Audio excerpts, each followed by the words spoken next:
Welcome back. আশা করছি আপনারা সবাই ভালো আছেন। আমিও ভালো আছি। আজকে আরও একটা ঘটনা নিয়ে হাজির হলাম আপনাদের সামনে। আশা করছি প্রথম থেকে শেষ পর্যন্ত শুনবেন এবং সাথেই থাকবেন আমাদের। যেভাবে লেখা আছে আমি সেভাবেই শুরু করছি। আসসালামু আলাইকুম মুন্না ভাই, আমি পায়েল, ফিনল্যান্ড থেকে। ঘটনাটি আমার বাবার সাথে ঘটে যাওয়া। খুলনার মানুষ আমরা। খুলনার প্রপার টাউনে আমাদের বাসা, বিখ্যাত জেলা স্কুলের অপোজিটে। আমাদের পূর্বপুরুষের ২০০ বছরের পুরনো বাড়িতে বসবাস করতাম আমরা, যেটা ২০২২ সালে ভেঙে নতুন করে ফ্ল্যাট তৈরি করা হয়েছে। তবে আমি যে ঘটনাগুলো বলবো এগুলো সবই ৯০ দশকের আর আমার বাবার সাথে ঘটে যাওয়া ঘটনা। সত্যি বলতে আমার বাবা, চাচা, দাদারা বেশ সুদর্শন ছিলেন। যেমন ফর্সা তেমন উঁচু লম্বা, আর চলাচল করতেন অনেকটা নায়কের মতো। খুলনার আদি কাজী বংশের ছেলেরা রাস্তা দিয়ে যাওয়ার সময় একেবারে ৯০ দশকের হিরোর মতোই লাগত। আমি যে সময়ের কথা বলছি তখন আমার বাবা ইন্টারমিডিয়েটে পড়ছিলেন। পড়ালেখা নিয়ে আমার দাদিমা ছিলেন বেশ সিরিয়াস। আমার বাবা সবার ছোট, পড়ালেখাতেও বেশ ভালো, জেলা স্কুলের বোর্ড স্ট্যান্ড করা স্টুডেন্ট। আমার বাবা ক্লাস 4-এ থাকতে আমার দাদা মারা যান। তখন থেকে আমার দাদিমা একাই সংসারের হাল ধরেন। তিনি ছিলেন বংশীয় ঘরের মেয়ে এবং রাজশাহী বিশ্ববিদ্যালয় থেকে বাংলায় MA বিএড করা। স্বামীর মৃত্যুর পর একাই সংসারের হাল ধরেন, ছেলেকে বড় করেন।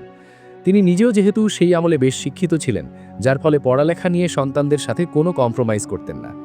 আমার বাবার ভেতরে বেশ একটা চটপটে ভাব ছিল। তো যাই হোক, ২০০ বছরের পুরনো বাড়িটা ছিল 2 তলা বিশিষ্ট। ২০০ বছর আগের ব্রিটিশ আমলের টপ ক্লাস বাড়ি যেমনটা হতো। দাদার ভাইয়েরাও এই বাড়িতে বড় হয়েছেন, তবে বাকি ভাইয়েরা বেটার লাইফ এবং প্রফেশনাল ডিমান্ড অনুযায়ী কেউ সপরিবারে বাইরে সেটেল হয়েছেন, আবার কেউ ঢাকায় থাকেন। শেষমেশ শুধু আমার দাদাই তার পরিবার নিয়ে এখানে থাকতেন। ১৯৯৩ সালের কথা। আমার বাবা তখন ইন্টারমিডিয়েট ক্যান্ডিডেট। বাবার রুম ছিল নিচতলায়, একেবারে নাস্তার পাশে। এতদিন দাদিমার সাথেই থাকতেন, তবে এবারে জোর করে আলাদা ঘরে থাকবেন বলে নিচতলায় ওই ঘরে মালামাল শিফট করে নিয়েছেন। টাউনের বেশিরভাগ বাসাগুলো গলির ভেতরে হয়। সেকেন্ড লেনে আমাদের বাড়ির পরের জায়গাটা একটু ফাঁকাই ছিল, যেখানে আনুষ্ঠানিকভাবে কোনো বাড়ি তৈরি করা হয়নি। গরিবেরা ফাঁকা জায়গা পেয়ে ঝুপড়ি ঘরের মতো করেছে, বস্তির মতো বলা যেতে পারে। বাড়ির প্রাচীরের দেয়াল ঘেঁষে বিশাল বড় একটা কাঠবাদাম গাছ। সে সময় ল্যাম্পপোস্ট বেশ দূরে দূরে ছিল। আলোর ব্যবস্থা ঠিকই ছিল, তবে রাস্তার কোথাও আলোকিত, আবার কোথাও একেবারেই অন্ধকার। আমাদের বাড়ির সামনেই একটা ল্যাম্পপোস্ট ছিল, সেখান থেকে 4 মিনিটের হাঁটা পথ। তারপর 90 ডিগ্রি বাঁকের মোড়, তার কিছুটা দূরে একটি শতবর্ষী বটগাছ। বটগাছের সামনেই বিশাল পুকুর, যার গভীরতা অনেক গভীর হওয়ায় কিছুদিন পরপরই দুর্ঘটনা ঘটত পুকুরে। মোড় পার হলেই ফার্স্ট ল্যান্ড। তবে আমাদের বাড়ি থেকে মোড় পর্যন্ত 4 মিনিটের হাঁটা পথে কোনো ল্যাম্পপোস্ট নেই। মোড়ের মাথায় একটা ল্যাম্পপোস্ট। বস্তি এরিয়াটা টেকনিক্যালি একেবারেই অন্ধকার। ঝুপড়ি ঘরের মধ্যে টিম টিম করে হ্যারিকেনের আলো বোঝা যায়। মাঝে মধ্যে আমার বাবা প্রায় প্রতিদিনই রাত জেগে পড়তেন। রাস্তার পাশেই বাবার ঘর, ঘরের জানালা খুললেই রাস্তা দেখা যায়। দাদিমা কিছুক্ষণ পরপর এসে দেখে যেতেন বাবা পড়ছেন কিনা। তার দুষ্টু ছেলে, উঠতি বয়সী যুবক, পড়া বাদ দিয়ে আবার জানালা খুলে আরাম করে বাতাসে বসে রেডিওতে গান বাজিয়ে কল্পনার জগতে হারিয়ে না যায়। তবে বাবা যে এমনটা করতেন না তা কিন্তু নয়। নায়ক নায়ক একটা ভাব ছিল তার মধ্যে। তবে রাত গভীর হলেই বাবা লক্ষ্য করতেন 2-1 দিন পরপরই নুপুরের ঝুনঝুন আওয়াজ শোনা যেত। যেমন তেমন আওয়াজ নয়, একেবারে তালে তালে। বিষয়টা খানিকটা এমন, তিনি খুব মনোযোগ দিয়ে পড়ছেন। গভীর রাত, চারপাশ নিশ্চুপ, মাথার উপরে ফ্যান ঘোরার আওয়াজ আর তার পড়ার শব্দ, ব্যাস আর কিচ্ছু শোনা যাচ্ছে না। পড়ার মাঝে মাঝে হঠাৎ করে নুপুরে কারো পায়ের শব্দ শোনা যাচ্ছে। বাবা পড়া ফেলে অন্যমনস্ক হয়ে গেলেন, পড়া থামালেন এবং শোনার চেষ্টা করলেন। সব কিছু নিশ্চুপ।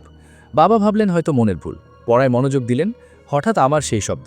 বাবা আবার পড়া থামালেন, এবার কান খাড়া করে শোনার চেষ্টা করলেন শব্দটা কোথা থেকে আসছে। বুঝতে পারলেন কেউ হয়তো হেঁটে আমাদের বাড়ির সামনে দিয়ে মোড়ের দিকে যাচ্ছে।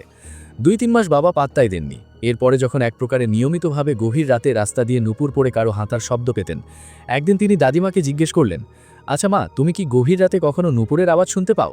দাদিমা বললেন, কই না তো, কেন, কি হয়েছে? বুঝলাম না, বেশ কয়েক মাস ধরে আমি একটা আওয়াজ শুনতে পাচ্ছি।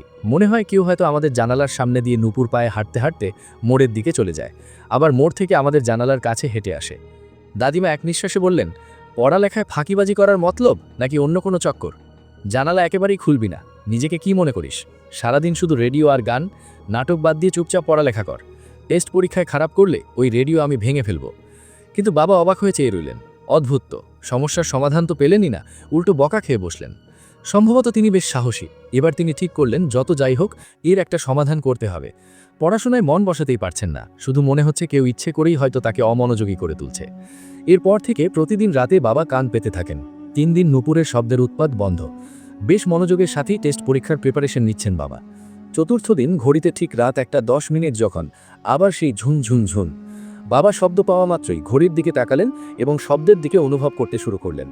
মনে হচ্ছে মোড় থেকে এই নূপুরের ঝুনঝুন আওয়াজটা আস্তে আস্তে জানালার কাছে এগিয়ে আসছে। রুমের জানালা বন্ধ। বাবা টেবিল থেকে উঠে ফ্যান বন্ধ করে দিলেন, যেন কোনোভাবেই আজ শব্দের উৎপত্তি বের করাটা মিস না হয়ে যায়। নূপুরের আওয়াজ জানালা পর্যন্ত এসে থেমে গেল। একেবারে স্পষ্ট শব্দ, হয়তো কেউ জানালার বাইরে দাঁড়িয়ে আছে। 2-3 মিনিট কোনো শব্দ নেই। এবার বাবা লিডিং পড়ার অভিনয় করলেন। 1 মিনিট যেতে না যেতেই আবারও ঝুনঝুন শব্দ। বাবা এবার আর পড়া থামালেন না, ইচ্ছে করেই জোরে জোরে পড়তে শুরু করলেন। কিছুক্ষণ পরেই শব্দের প্যাটার্ন চেঞ্জ হয়ে গেল। ঝুনঝুন ঝুনঝুন, মনে হচ্ছে কেউ কারো রুমে এসে নক করলে যেমন হয় একই শব্দ। নূপুরের আওয়াজ দিয়ে কেউ যেন ডাকার চেষ্টা করছে। একেবারে মোহনীয় আওয়াজ। বাবা একেবারে উন্মত্ত হয়ে যাচ্ছিলেন নূপুরের মালিককে দেখার জন্য। কি হতে পারে, এতদিন ধরে কেন ফলো করছে? ভালো মন্দ কিছু না ভেবেই তিনি বাইরে গিয়ে দেখার সিদ্ধান্ত নিলেন। শহরের ছেলে, জেম ভূতে বিশ্বাসী নন, অ্যাডভেঞ্চারাস লাগছে পুরো ব্যাপারটা।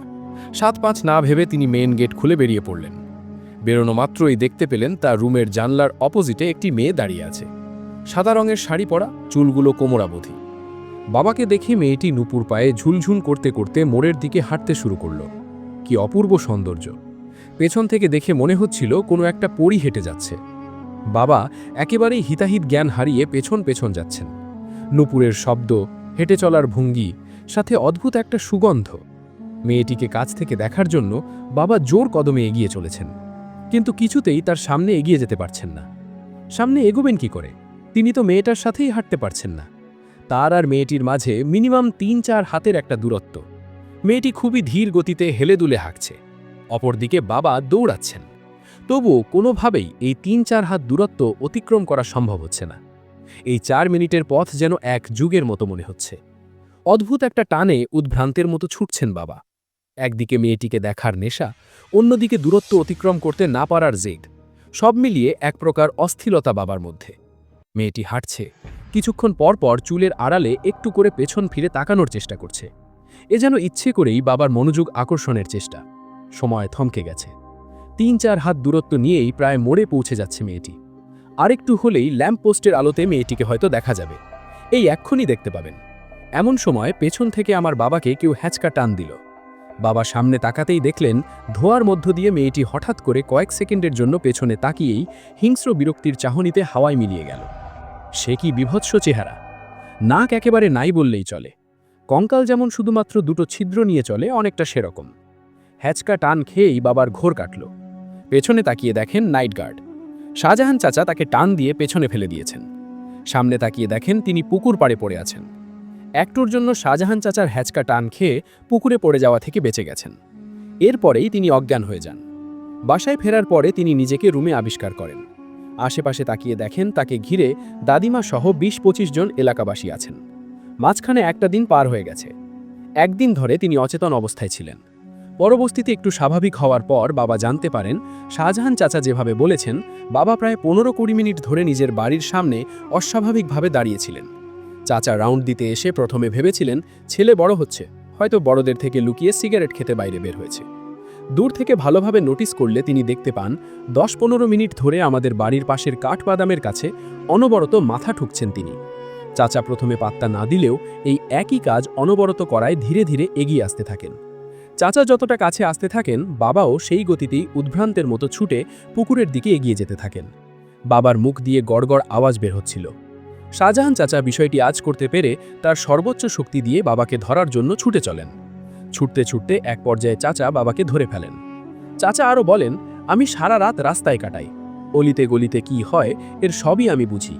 বহুবার আমি সোসাইটির হেডের কাছে বলেছি, বিশেষ করে সেকেন্ড লেনে 2-3টে অতিরিক্ত ল্যাম্প পোস্টের ব্যবস্থা করতে, সরকার না দিলে নিজেদেরই লাগিয়ে নিতে। প্রতিদিন রাতে এই গলিতে আসলেই আমি চিৎকার করে বলি, সাবধান, প্রয়োজন বাদে কেউ ঘর থেকে বেরোবেন না। আপনারা হয়তো ভাবেন আমি শুধুমাত্র আমার নিজের দায়িত্ব পালন করি। বিষয়টি এমন নয়।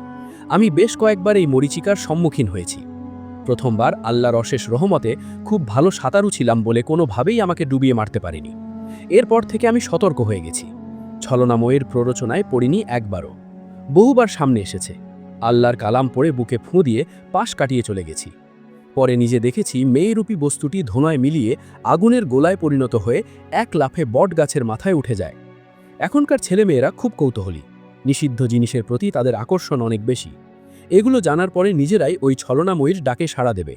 এই সব ভেবেই আমি এগুলো বলিনি কাউকে।